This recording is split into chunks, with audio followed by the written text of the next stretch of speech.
Has anyone ever heard of a mirage? Hopefully.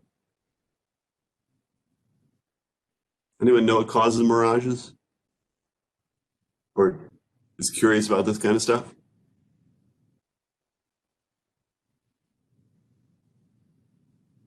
A couple of years ago, I was driving with my son. I was taking him to summer camp, and we were driving on the Natchez Trace. It was in June. And he was sitting in the back seat, and he was looking at the road, and he noticed, yeah, it looks like there's water up on the pavement. Yet it was a sunny June day. And he was like, well, what's going on there? Why is that happening? And it made me very proud, because it told me that, hey, he's observing the world around him, and he's curious about why things happen the way they happen. And that I love. That's still, that's a childhood curiosity. Children are full of questions because they're trying to learn about the world around them at a rapid rate. And there's so much new to them they've never seen before, and they look to authority figures for explanations. And so I love that I was part of his curiosity. And you know what I told him? I said, I don't know.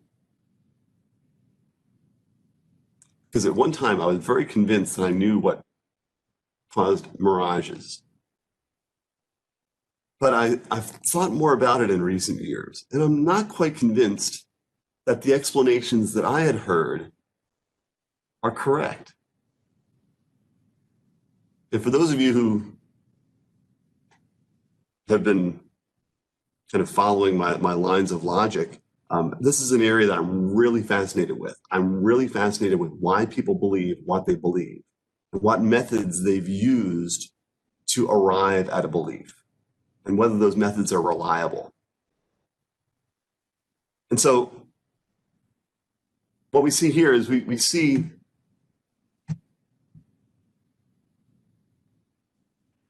a palm tree, right? And what the illustration is trying to get us to realize is, yeah, we see in a mirage the palm tree, but it seems to be coming from the ground, right? And quite often it's inverted, right? The top of the palm tree we see at the bottom, and the base of the palm tree we see at the top of that mirage. The question is, well, what's going on? Well, I'm going to show you a video explanation. It's actually the author of the textbook that I used to teach from, that I still draw a lot of these notes from, a guy named Paul Hewitt. And you've seen him before. Remember we talked about the cup and the index card? We did this demonstration before. Well, he's got another explanation for mirages. I'm going to share that with you and see what you think.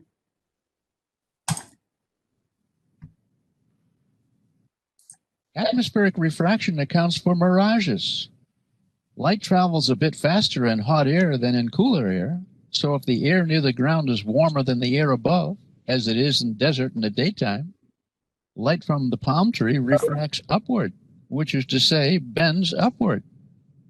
Your eye interprets this as a reflection, when it is really refraction.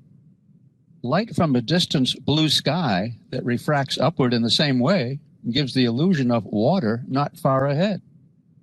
Many a thirsty person wandering in the desert has mistakenly seen a cool pond ahead. Sorry, no refreshing drink. This is more common on roads where air warmed at the surface produces the same effect. Whenever we look downward and see sky, it's either reflection or refraction. Sometimes the two are confused. All right. So he's essentially saying that it's, we think about mirages associated with deserts or hot days, hot summer days, like when I was driving with my son. And he says that it's that the heat, creates this superheated layer of air near the surface of the road or near the surface of the desert. And that superheated layer of air causes the light to bend, right? And again, that makes kind of physical sense to me. And for years, that made a lot of sense. Very much like the atmospheric pressure argument made me think that the car held in place, right? But then remember Aaron Freppen raised his hand and he asked a really good question. Well, what do you think about this explanation about mirages? About the hot air? Can you think of a situation where you've seen a mirage and hot air might not be involved? As it turns out, I have. In fact, there's a reason why I have this other link here. I like this. There's a website called Atmospheric Optics, and it's all about atmospheric optics, obviously. And there's a page on here which I like. I'm going to share that with you. And this is a picture from Murmansk, northern Russia. The temperature is minus 30 Celsius. And it looks like this is probably this is a morning shot. And yet we're seeing mirages. We're seeing the headlights from these cars coming from the roadway. That's a mirage. Is that light, where's that light coming from? And how is that happening? Minus 30 Celsius.